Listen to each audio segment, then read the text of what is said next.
এখানে ওয়েদার ঠান্ডা, মালটাতে গরম ছিল।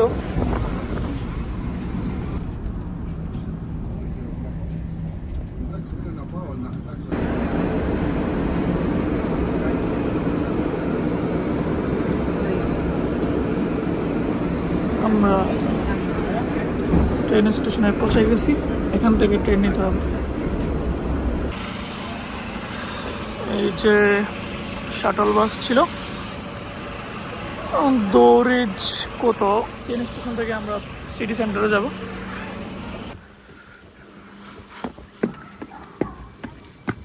চলে গেছে।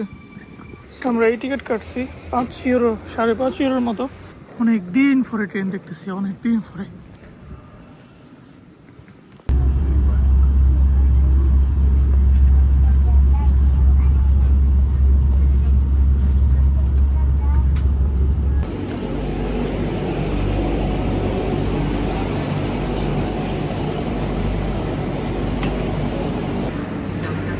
হ্যালো গাইস, ইউরোপে আমার ফার্স্ট ব্লগ। মাল্টাতে কোনো ব্লগ করি নাই। Welcome to Poland. খুবই স্মুথ একটা ফ্লাইট ছিল, কোনো প্যারা খাইতে হয় না। আমি ভাবছি ফার্স্ট টাইম নতুন একটা কান্ট্রিতে যাচ্ছি, অনেক প্যারা খাবো, বাট এভরিথিং ওয়াজ স্মুথ। তো এয়ারপোর্ট হচ্ছে এখানে দুইটা এয়ারপোর্ট, একটা হচ্ছে মেইন চোপিন, বর্ষা চোপিন, আরেকটা হচ্ছে চিপেস্ট এয়ারলাইন্সের জন্য এয়ারপোর্ট, যেটা হচ্ছে মডলিং, যে শহর থেকে অনেক দূরে, প্রায় 40-50 কিলোমিটার দূরে। ওইখান থেকে আপনি শাটল বাস প্লাস ট্রেন এই দুইটা মিলে একটা টিকিট হয়, যেটা 22 লাখতে পোল্যান্ডের যে কারেন্সি। এরপরে আপনি সরাসরি সেন্টারে চলে আসতে পারবেন, একদম ইজি। পোল্যান্ডে আমার ট্রেকিং করার প্ল্যান আছে। আমার পলিশ ফ্রেন্ড আছে মাইকেল, যাকে আমি বাংলাদেশে কোর্স করছিলাম, তার সাথে আমরা একসাথে ট্রেকিং করবো পোল্যান্ডের highest peak Rysy in Tatra mountain. Poland and স্লোভাকিয়ার বর্ডার দিয়ে এই মাউন্টেন রেঞ্জটা খুব বেশি বড় না, বাট খুব বেশি ছোটও না। বাজে প্রায় 2টা। আমার বাস বুকিং করা আছে, ফ্লেক্সি বাস আছে, যেটা প্রায় 6:15 ছাড়বে এই স্টেশন থেকে, একটু দূরে ওয়েস্ট স্টেশন থেকে। সো আমার কাছে এখনও 4 ঘন্টার সময় আছে। 4 ঘন্টা কী করা যায়, এখানে যে মেন সেন্টার আছে, সেন্টারের যেটা আর্ট গ্যালারি, কালচারাল একটা বিল্ডিং আছে, ওইটাতে যাচ্ছি এখন, যেটা এই যে পোল্যান্ড সেন্টার স্টেশন থেকে খুবই কাছে। তো আমি এখন ফাইন্ড আউট করতে হবে যে এখান থেকে বের হবো কোথায়, কারণ এটা হচ্ছে one of the biggest. I feel হচ্ছে যে ইউরোপের কোনো একটা কান্ট্রিতে আছি, এত অর্গানাইজ, এত সুন্দর মডার্ন ইনফ্রাস্ট্রাকচার। আমার জন্য ফার্স্ট এক্সপিরিয়েন্স এটা রিয়েল ইউরোপ। আমরা মাল্টা ছিলাম, মাল্টা একদম ইউরোপের ফিল আসে না, একদম পুরাতন মিডল ইস্টার্ন কান্ট্রিগুলোর মতো আসে। আমাদের কাছে মনে হয় সিরিয়া, লেবানন, ওই টাইপের কান্ট্রিগুলোর মতো। আর পরিমাণে ইমিগ্রেন্ট মাল্টাতে, যার কারণে ইমিগ্রেন্ট যেখানে বেশি স্বাভাবিক, ওখানে ইমিগ্রেন্টের রুলস রেগুলেশন, লাইফ স্টাইল ওইটাই হয়ে যাবে। এই হচ্ছে অবস্থা।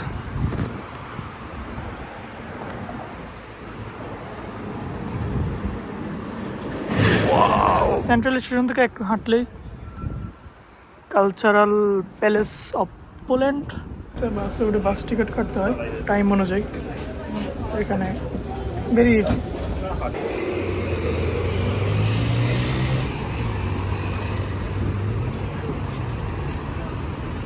স্টেশনে পৌঁছে গেছি। অসাধারণ একটা স্টেশন, সব কিছু সুন্দর এখানে। আমি এখন একটা সুপার মার্কেটে যাচ্ছি, স্পার, কিছু স্ন্যাক কিনবো, কারণ ক্রাকাও পৌঁছাতে পৌঁছাতে রাত প্রায় 11-12 বাজে যাবে। আবার ওইখান থেকে সকাল ভোরে আমরা ট্রেক স্টার্ট করবো যেহেতু। সো কিছু স্ন্যাক কিনে নিব, যাতে আগামীকাল পাহাড় ট্রেকিংয়ে কাজ হয়। পোল্যান্ডের হাইয়েস্ট পিক রাইসি ট্রেক করব ইনশাল্লাহ, যদি ওয়েদার ঠিক থাকে। যদি ওয়েদার ভালো না, এই যে আকাশে ম্যাগ প্রচুর বাতাস। সো এখনও কনফিউশনে আছি যে কালকে ট্রেকটা হবে কিনা, বাট হইলে বেস্ট হবে। বাট সানি ডেতে হইলে বেটার হইতো, ভালো ভিউ পাওয়া যেত টপ থেকে। যে ফুটপাথ, রাস্তার নিচ দিয়ে সম্ভবত ফুটপাথ করছে, একটা অসাধারণ ইনফ্রাস্ট্রাকচার। যে ফ্লেক্স বাস, ফার্স্ট ইমপ্রেশনে আমার যা মনে হয়েছে, খুবই পিসফুল একটা জায়গা পোল্যান্ড, একদম নেচার দিয়ে ভরা চারপাশে। ফ্যামিলি সহ হ্যাং আউট করার জন্য একদম পিসফুল মাইন্ডে সেরা একটা প্লেস। পাবলিকদের জন্য রিল্যাক্স করা, পাস টাইম, হ্যাং আউট, এটার কোনো কমতি টাকা নাই পোল্যান্ড গভর্নমেন্ট, জোস লাগছে। জায়গায় জায়গায় পার্ক, সিটিং এরিয়া, বিশাল ওয়াকওয়ে। ইউরোপের ম্যাক্সিমাম কান্ট্রিগুলোই এমন, বাট যেহেতু ফার্স্ট টাইম আমার পোল্যান্ড, আমার কাছে ফার্স্ট ইমপ্রেশন পোল্যান্ডই, এই জন্য পোল্যান্ড নিয়ে বলতেছি। বাট মাল্টাতে আমি এগুলো কিছু দেখি নাই। এবং পোল্যান্ড খুবই মুসলিম ফ্রেন্ডলি, বিশেষ করে আমি প্রচুর মুসলিম দেখছি আসা যাওয়ার পথে। এবং কি অনেক হালাল শপ, ম্যাপে দেখছি অনেক হালাল শপ আছে। বুচার, চিত আলবাদর,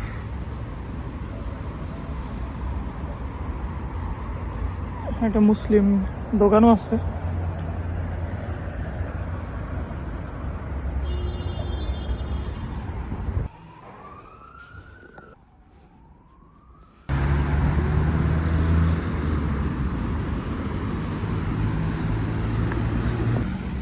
হচ্ছে ওদের বাস স্টেশন, যে Felix bus, very famous in Europe. But আমি অন্য এক দুটো বাসও টিকিট কাটছি, যেটা আরও চিপ। সো অলরেডি 6টার উপর বাজে, বাস 6:15-তে। ওয়েবসাইটে লেখা আছে অ্যাপে যে প্ল্যাটফর্ম নাম্বার 7, ওইটা খুঁজতেছি এখন। অনেক বিশাল বাস স্টপ। এখানে 2তলা বাসগুলোর পিছে কিছু একটা আছে। অ্যাক্সেসটা, এটা কি বাথরুম নাকি? অসাধারণ বাস। এই বাস কোম্পানিও টিকিট কাটছিলাম আমি অন্য একটা রুটে, যে প্ল্যাটফর্ম 7 চলে আসছে। 7 থেকে আমার বাস ছাড়বে।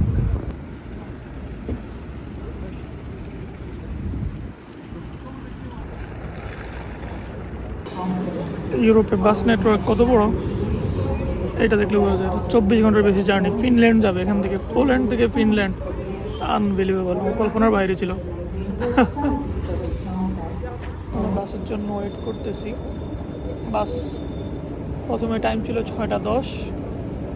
ওইটা প্রথমে যখন আমি টিকিট কাটছি তখন 6:10 ছিল, পরে ওইটা ক্যান্সেল হয়ে 6:15 হয়েছে। 6:15 থেকে এখন 6:20 হয়েছে। একবার এখন অলরেডি বাজে 6:30, এখনও বাস আসে নাই। সো লেট সব জায়গায়, পৃথিবীর সব জায়গায় লেট। আমার মনে হয় একমাত্র জাপানই আছে যারা অ্যাটলিস্ট লেট হয় না, খুবই accurate.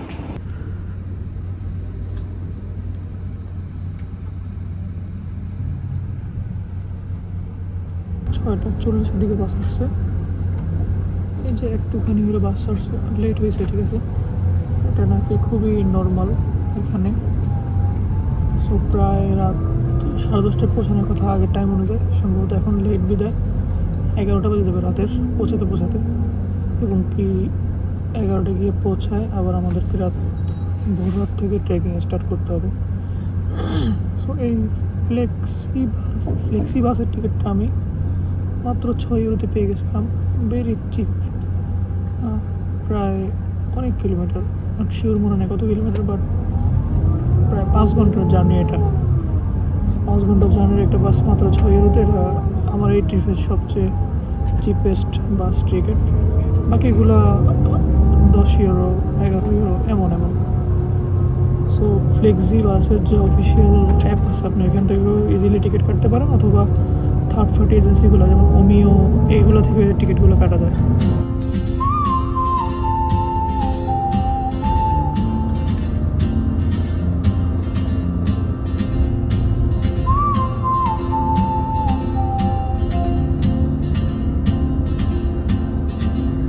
She moves like a map with no borders, a whisper caught in the wind.